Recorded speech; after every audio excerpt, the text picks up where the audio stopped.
This is Crime Recall.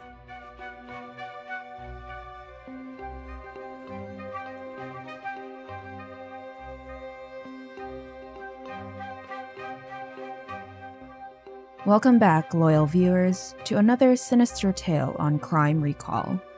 Today, we descend into a nightmarish abyss, a haunting narrative that exposes the grim realities lurking in the shadows of our world. If you are new to our channel or have been following our journey into the darkest corners of humanity, don't forget to like, share, and subscribe for more chilling sagas. Please be advised that details that follow are graphic and could be disturbing to some. Our chilling journey today takes us to Ciudad Juarez, a lively city poised on the edge of two nations, a melting pot of culture and history. Yet beneath its vibrant surface, a sinister underbelly thrives, casting long, treacherous shadows across its landscape.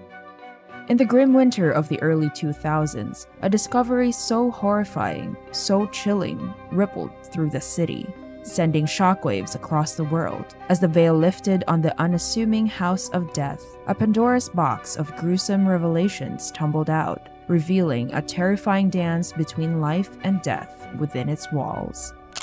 At 3633 Calle Parsioneros, amid rows of ordinary homes, stood the House of Death. From the outside, it appeared no different from its neighbors, a mask of normality hiding a chilling secret.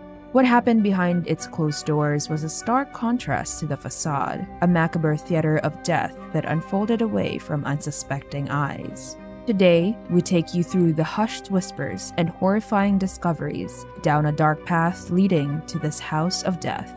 Prepare yourself, for we are about to step into a realm where brutality rules, and mercy is but a faded memory.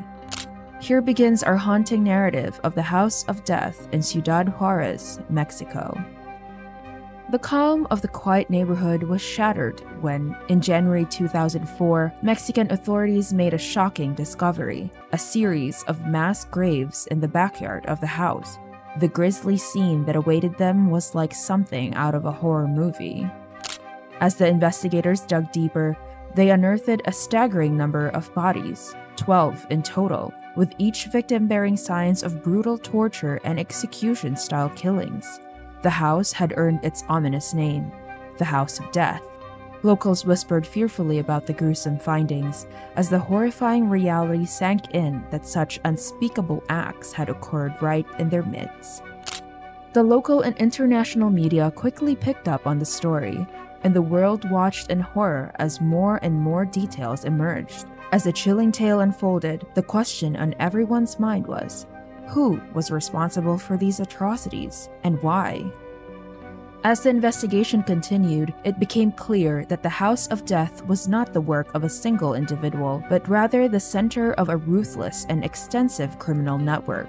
The house was used as a base of operations by a violent drug cartel known as the Juarez Cartel. Working closely with the United States Drug Enforcement Administration, Mexican authorities began to piece together the chilling picture of the cartel's activities. Led by the infamous Armando Carrillo Fuentes, the Juarez Cartel was involved in drug trafficking, extortion, and a series of brutal turf wars with rival cartels. The cartel's reign of terror had left a bloody trail in its wake, with countless lives lost in the process. The House of Death became the final destination for those who crossed the cartel or got caught up in their web of violence. Victims were kidnapped, brought to the house, and subjected to unspeakable torture before being killed and buried in the backyard. The chilling and methodical nature of the crimes only served to heighten the fear and tension surrounding the case. As news of the House of Death spread throughout Ciudad Juarez, a pall of fear settled over the city. Residents wondered how many more victims might be buried in other unassuming homes, and how deep the roots of the criminal network might reach. The sense of unease was palpable, and the need for justice became an urgent and pressing concern. The investigation into the House of Death would take a dramatic turn with the involvement of an informant. The informant, known only as Lalo, was a former Mexican police officer who had become involved with the Juarez Cartel. After being arrested by US authorities, Lalo agreed to work with the DEA as a confidential informant to avoid a lengthy prison sentence. Lalo's information proved invaluable to the DEA, helping them to identify key members of the cartel and their operations. However, his involvement in the criminal underworld came at a great personal risk.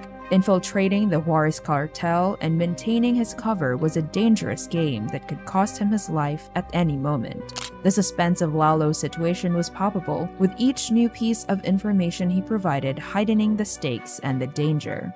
As the DEA used Lalo's information to dismantle the cartel's network, more disturbing details about the House of Death came to light. Lalo revealed that the cartel had connections with corrupt Mexican law enforcement officers who were complicit in the brutal activities at the house. This chilling revelation left people questioning who they could trust and deepened the sense of dread surrounding the case. The investigation into the House of Death caused a major scandal for both Mexican and US authorities. The revelation of corruption within the Mexican police force and the extent of the cartel's infiltration into law enforcement led to a crisis of confidence in the Mexican government. Public outrage in Mexico grew as the people demanded justice for the victims and a crackdown on the corruption that allowed such atrocities to occur. In response, the Mexican government implemented sweeping reforms in law enforcement and launched a massive anti-corruption campaign. The tension and suspense surrounding these efforts were palpable as everyone waited to see if these changes would bring about the justice that the victims and their families so desperately needed. In the United States, the DEA faced criticism for their handling of Lalo, the informant. There were concerns that the agency had failed to properly protect Lalo and had even endangered the lives of their own agents by allowing him to continue working with the cartel. These concerns led to a series of congressional hearings, during which the DEA's handling of the case was scrutinized. The suspense hung heavy in the air, as everyone wondered if the agency would be held accountable for its actions. As a result of the House of Death investigation, numerous high-ranking members of the Juarez Cartel were arrested and prosecuted, both in Mexico and the United States. The cartel's operations were significantly disrupted, although it would never be fully dismantled. Each trial was steeped in suspense, as everyone waited to see if the perpetrators would be brought to justice for their heinous acts. For the families of the victims, the House of Death brought immeasurable pain and loss. They were left to mourn their loved ones, who had been brutally taken from them by the cartel's senseless violence. The families clung to the hope that the trials and convictions would provide some sense of closure, but the lingering pain and grief remained, a haunting reminder of the horrors that had occurred. In the years that followed, the House of Death became a symbol of the horrors that can be unleashed by organized crime and corruption. It served as a sobering reminder of the need for vigilance and the importance of bringing criminals to justice, no matter how powerful or untouchable they may seem. The chilling legacy of the House of Death continued to cast a shadow over Ciudad Juarez, serving as a constant reminder of the darkness that had once lurked within its walls. The chilling story of the House of Death in Mexico is a stark reminder of the darkness that can lurk behind closed doors. As we remember the victims and their families, we must also commit ourselves to fighting for justice and working towards a safer, more just world. Thank you for joining us on this episode of Crime Recall. Don't forget to like, share, and subscribe to our channel for more spine-tingling true crime stories. Until next time, stay vigilant and stay safe.